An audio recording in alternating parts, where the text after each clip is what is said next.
Login as administrator.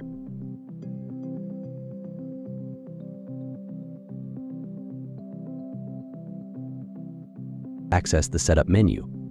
Select Application, then Counting.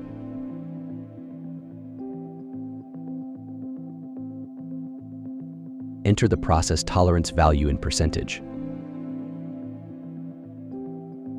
Select the reference scale. Go back to the main screen to test the APW process tolerance checking.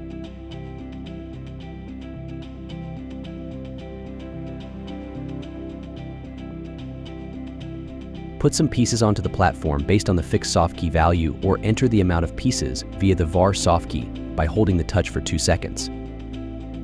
The counting algorithm will ask for more pieces if the process tolerance is not achieved with the initial sample size.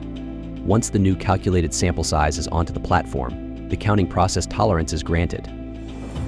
The counting accuracy achieved is 99.52%, which gives a process tolerance of 0.48%, better than 0.5% as entered initially.